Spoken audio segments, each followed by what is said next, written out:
हाँ जी, तो कैसे हैं आप सब लोग। उम्मीद करते हैं कि बहुत अच्छे होंगे और बहुत ही बेहतरीन तरीके से अपनी ज़िंदगी को एंजॉय कर रहे होंगे। आज हम बात करेंगे शॉटगन के एमुनेशन के बारे में।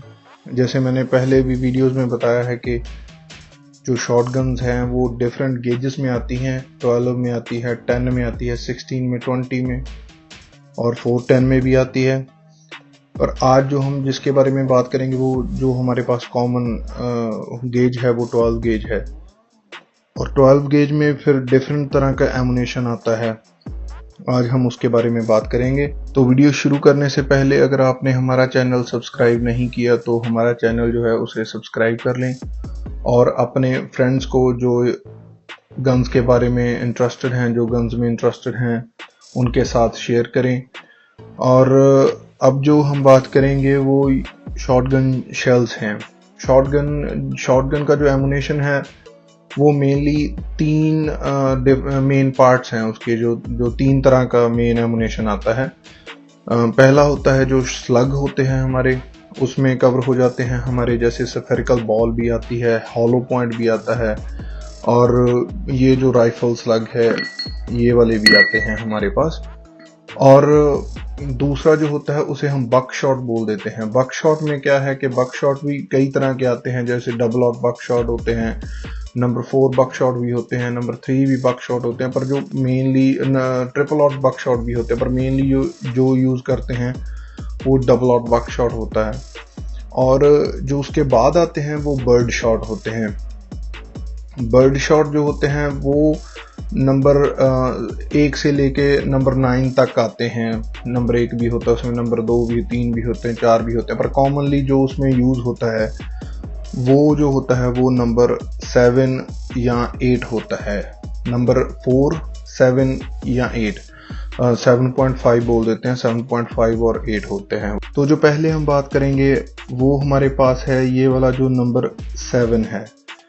ये हमारे पास 7.5 है, जो इसे मैं नंबर 7 ही बोल देता हूँ, पर एक्चुअल में जो होता है वो 7.5 होता है।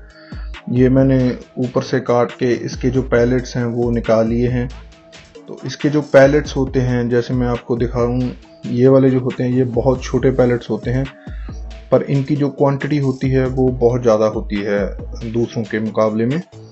और ये जो यूज़ होते हैं, जो हम ट्रैप शूटिंग करते हैं, स्कीट शूटिंग करते हैं, उसमें यूज़ होते हैं। और उसके बाद जो मेरे पास अवेलेबल है वो नंबर 4 है। नंबर 4 में जो पैलेट्स होते हैं वो अगर हम कंपेयर करें नंबर 7 से, तो नंबर 4 वाले जो पैलेट्स हैं वो बड़े हो जाते हैं नंबर 7 वाले पैलेट से। तो जैसे जैसे नंबर जो कम होता जाएगा वैसे वैसे इसके जो पैलेट का साइज है वो बड़ा हो जाता जाएगा और उसकी जो क्वांटिटी है एक शेल में वो कम हो जाएगी। तो अगर कंपैरिजन करना चाहते हो तो ये वाला जो है ये नंबर 4 है और उसके साथ जो छोटे वाला पैलेट है वो नंबर 7 का है। मैं दोबारा बता देता हूँ आपको कि मैं इसको 7 बोल देता हूँ, पर ये 7.5 होता है एक्चुअल में। और उसके बाद जो आता है वो होता है ये नंबर 2। नंबर 2 जो होता है वो नंबर 7 से और नंबर 4 से दोनों से बड़ा होता है और उसकी जो क्वांटिटी है वो कम हो जाती है। तो ये इनका जो यूज़ होता है, जो ये वाले होते हैं, जैसे ये मैंने बताया कि नंबर जो 7 होता है ये ट्रैप शूटिंग, स्कीट शूटिंग, जिसे हम क्ले शूटिंग भी बोल देते हैं, उसमें यूज़ होता है। और जो नंबर 4 होता है वो हंटिंग के लिए भी यूज़ किया जा सकता है। जैसे बाहर वाले जो लोग होते हैं, जैसे अमेरिका कनाडा में जो लोग होते हैं वो इससे टर्की शूट करते हैं, डक शूटिंग भी इससे बोल देते हैं, डक शूटिंग भी करते हैं इससे। और जो ये जो नंबर 2 होता है इससे भी जैसे हम डक शूटिंग करते हैं, पिजन शूटिंग कर सकते हैं। मतलब ये हंटिंग के काम आता है और हंटिंग में बहुत ही ज़्यादा ये जो है वो गुड माना जाता है नंबर 2 जो होता है। जो अब मेरे पास है ये नंबर 1 है और ये जो है ये थोड़े से इसके जो पैलेट्स हैं वो थोड़े से बड़े हैं इससे, नंबर 2 से इसके जो पैलेट्स हैं वो थोड़े से और बड़े हो जाते हैं।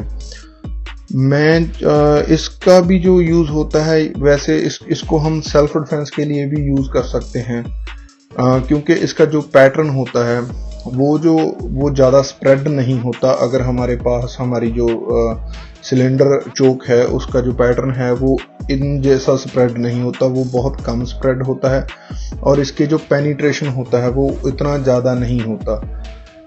तो इसके बाद जो हमारे पास है वो बकशॉट है।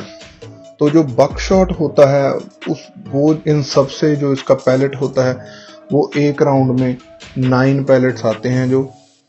तो ये जो 9 पैलेट्स होते हैं ये इन सबसे बड़े पैलेट होते हैं। जैसे इसमें अगर मैं रखूं तो इनका साइज का इतना डिफरेंस पड़ जाता है।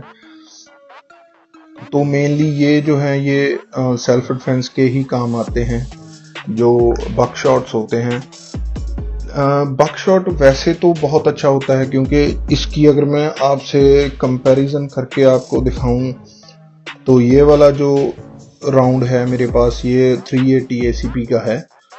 तो ये 33 कैलिबर के होते हैं। वैसे जो ये वाला जो राउंड होता है ये 380 ACP का है, और अगर हम इससे कंपैरिजन करें तो ये इससे तकरीबन थोड़ा सा ये वाला बड़ा है, और इसके जो एक बुलेट में, एक शेल में इसके जैसे 9 प्रोजेक्टाइल्स निकलेंगे। तो ये जो सेल्फ डिफेंस के लिए ये तो बहुत ही ज़्यादा अच्छा इसको मानते हैं। पर पर्सनली मैं इसको और इसको सेम मानता हूँ, क्योंकि ये वाला जो है इसकी थोड़ी सी पेनिट्रेशन पावर ज़्यादा हो जाती है। जैसे हम कहीं पे चला दें, अगर हम अपने होम डिफेंस के लिए इसको चला दें और हमारे घर के शीशे को ये पेनिट्रेट करके उसके बाद अगर कोई बाहर होगा तो ये उसको नुकसान पहुंचा सकता है। पर एज कम्पेयर टू ये जो नंबर 1 वाला है जो मेरे पास, ये तो इतनी इसमें पेनिट्रेशन पावर इतनी नहीं होती, तो इसके जो चांसेस हैं वो पेनिट्रेशन के थोड़े कम हो जाते हैं कि ये ज़्यादा दूर तक जाकर नहीं वो मार करेगा। पर ये एक स्टॉपिंग पावर इसकी बहुत ज़्यादा अच्छी है, इसके बिल्कुल कंपैरिजन है। और इस जो लास्ट हमारे पास है वो स्लग है। ये वाला जो है राइफल्ड स्लग है। इसमें और भी बहुत सारी आती हैं, जैसे बॉल भी होती है, स्फेरिकल बॉल भी होती है, और हॉलो पॉइंट भी मैंने स्लग देखे हुए हैं। तो ये जो स्लग होता है इसको भी सेल्फ डिफेंस के लिए यूज करते हैं लोग, पर ये फिर इसका जो एक तो वेलोसिटी बहुत ज़्यादा होती है। इसको जब हम रिकॉइल होता है वो मैनेजेबल रिकॉइल नहीं होता, इसका थोड़ा सा ज़्यादा रिकॉइल होता है, और इसकी जो पेनिट्रेशन पावर है वो बहुत ज़्यादा हो जाती है इसको थोड़ा सा कंट्रोल करना थोड़ा सा मुश्किल हो जाता है। जैसे बकशॉट और दूसरे ये सब हैं, इनको कंट्रोल करना थोड़ा सा इजी है, और फॉलो अप शॉट देना थोड़ा सा इजी हो जाता है। पर स्लग जो है पर्सनली ये इतना मैं इसको सेल्फ डिफेंस के लिए नहीं मानता। पर अगर इसकी हम डिस्टेंस की बात करें तो ये वाले जो हैं, अगर हमारे पास हमारा जो चोक है वो फुल है तो फुल से तो ये 40 मीटर तक बहुत 40 यार्ड तक 40 गज तक बहुत अच्छा जाएगा। 40 गज तक, ये भी 40 गज तक जाते हैं। क्योंकि जो हमारे पास पंप एक्शन, अगर हम सेल्फ डिफेंस की बात करें, क्योंकि इंडिया में हंटिंग तो लीगल है नहीं, तो अगर हम सिर्फ इन तीनों की बात करें सेल्फ डिफेंस वालों की, तो ज़्यादातर पंप एक्शन जो हैं वो भी हमारे पास सिलेंडर बोर में ही है। सिलेंडर बोर में ही पंप एक्शन है, तो उनसे जो इसकी जो ट्रैवल डिस्टेंस है तो ये ऑलमोस्ट 50 गज तक चला जाएगा। बकशॉट का भी और इसका भी, इसका पैटर्न भी बहुत अच्छा आएगा। मैं अगली वीडियो बनाऊंगा जिसमें ये सिर्फ पैटर्न के बारे में बताऊंगा कि किसका पैटर्न कितना है। और इनसे अगर हम ज़्यादा दूर जाना चाहते हैं, अगर हम अपना जो शॉट है वो उससे ज़्यादा दूर तक का लेना चाहते हैं, तो ये जो स्लग है ये 100 यार्ड तक बहुत ही इफेक्टिव है, बहुत ही ज़्यादा इफेक्टिव है। इसकी जो डैमेज की पावर है वो 100 यार्ड तक सेम रहेगी, कोई ज़्यादा फर्क नहीं पड़ेगा इसमें।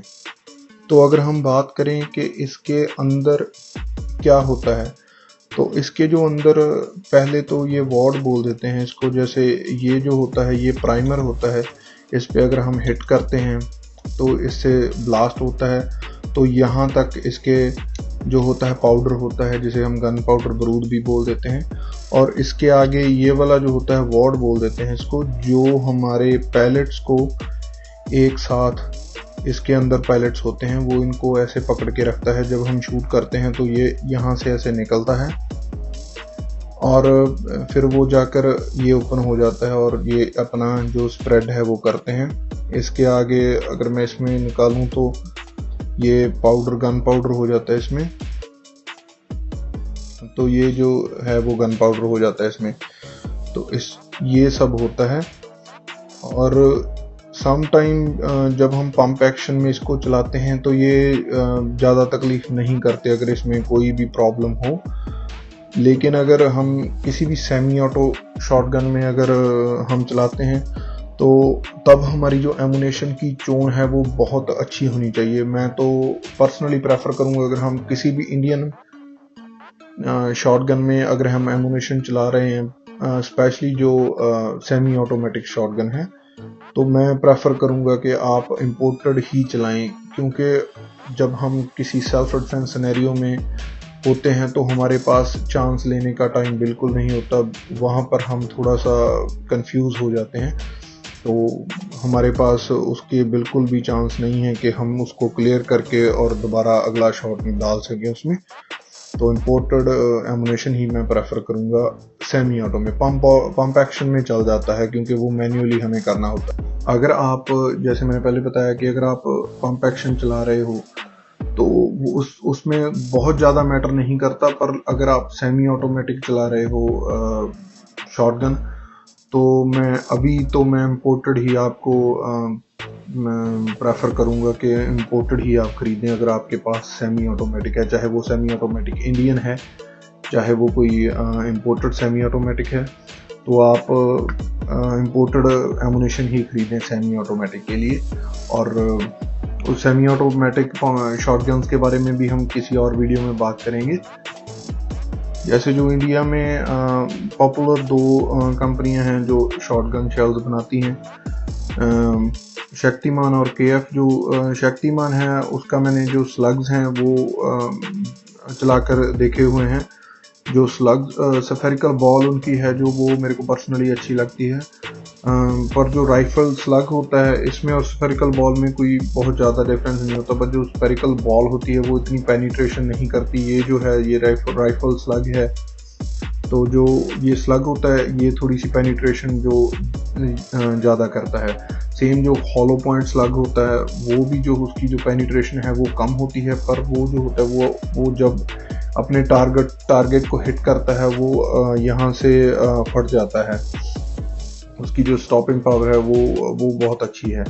और जो दूसरा केएफ का है उसके मैंने जो ये वाला जो बर्ड शॉट होता है नंबर 1 का, वो केएफ का बहुत अच्छा होता है। मैंने वो केएफ का चलाया हुआ। तो एक और डिफरेंस होता है शॉटगन शेल्स में, वो ये होता है कि उनका जो साइज़ होता है, जो उनकी लंबाई होती है, उनका भी डिफरेंट साइज़ होता है। जैसे कोई 1 इंच का होता है, कोई 2, कोई ये वाला जो मेरे पास है ये 3.25 इंच का है, और ये जो है ये 3 इंच का है। तो इनमें भी जो साइज़ का, जैसे ये मैं आपको दिखा सकूं, तो ऐसे ये साइज़ का डिफरेंस होता है। तो ये जो है ये 3 इंच का है और ये जो है ये 3.25 इंच का है। तो इनका 1 इंच वाला भी होता है, पर ज़्यादा जो कॉमनली यूज़ करते हैं वो यही करते हैं। जो हमारी जो शॉटगन होती है उसके ऊपर लिखा होता है कि वो कौन से वाला ले सकती है अपने अंदर। जैसे जो 3 इंच वाली है वो उसमें ये चल जाएगा, पर जो ये वाली है इसमें ये वाला नहीं चलेगा। तो एमुनेशन जब हम चूज़ करते हैं तो ऐसे नहीं होता कि अगर हमने कोई भी एमुनेशन ले लिया और हम उसमें परफेक्ट हो गए जस्ट खरीदने की वजह से। खरीदने के बाद हमें उससे प्रैक्टिस करनी चाहिए। हमें एक सिचुएशन में जाने से पहले पता होना चाहिए कि हमारा जो एमुनेशन जो हमने खरीदा है सपोज आपने मान लो ये ही खरीदा है, स्लग खरीदा है, तो ये कहाँ तक इम्पैक्ट करेगा और कहाँ तक जाएगा, कैसे ये परफॉर्म करेगा, क्या हमें दोबारा लोड करना आता है अगर कोई कि इसमें कोई प्रॉब्लम आ गई, इसमें कोई इजेक्शन प्रॉब्लम आ गई। तो इन सब चीज़ों का हमें प्रैक्टिस से ही पता लगेगा। अगर आप बहुत अच्छे से अच्छा भी आप एमुनेशन खरीद लोगे, तो जब तक आपकी प्रैक्टिस नहीं होगी तब तक आप उसमें परफेक्ट नहीं हो सकते। हम एक और वीडियो बनाएंगे जिसमें हम प्रैक्टिकली इन सब को टेस्ट करेंगे। जैसे हम चला के दिखाएंगे कि इसका जो बकशॉट का है वो पैटर्न क्या है, और इसका जो पैटर्न है नंबर 1 का वो क्या है, नंबर 7 का क्या है, और नंबर 4 और 2 का क्या है। पर लेकिन जैसे मैंने पहले बोला कि अगर आप खुद से नहीं करोगे उस सिचुएशन में जाने से पहले, तो आपको सिर्फ वीडियो से नहीं पता चलेगा। आप अपनी जो शॉटगन है उससे भी ट्राई करके देखना कि जो आपके पास एमुनेशन है उसका स्प्रेड क्या आता है, वो आप उस सिचुएशन के लिए अपने आप को रेडी करना। और सबसे जो इम्पोर्टेंट बात है, जो गन्स होती हैं वो हमारा एक लास्ट अल्टरनेटिव होता है, वो एक लास्ट में यूज़ करने वाली चीज़ होती है। तो चलाने से पहले आप एक मेंटली प्रिपेयर होना चाहिए, आप एक मेंटली फिट होने चाहिए। तो अगर आपको हमारी वीडियो अच्छी लगी तो इसको लाइक और शेयर ज़रूर करें, और हमें प्लीज़ बता दिया करो कि आप कौन सी स्टेट से हैं, कौन सी कंट्री से हमारी वीडियो जो है वो देख रहे हैं। और अगर आपको हमारा कंटेंट अच्छा लगे तो हमारे चैनल को प्लीज़ सब्सक्राइब ज़रूर करें, और मिलते हैं किसी और वीडियो में। जैसे मैंने बताया है कि मैं वीडियो एक और प्लान कर रहे हैं हम, जिसमें हम इन सबको आपको चला के दिखाएंगे और इसका पैटर्न वगैरह टेस्ट करेंगे। Thanks for watching. मिलते हैं किसी और अच्छी वीडियो में।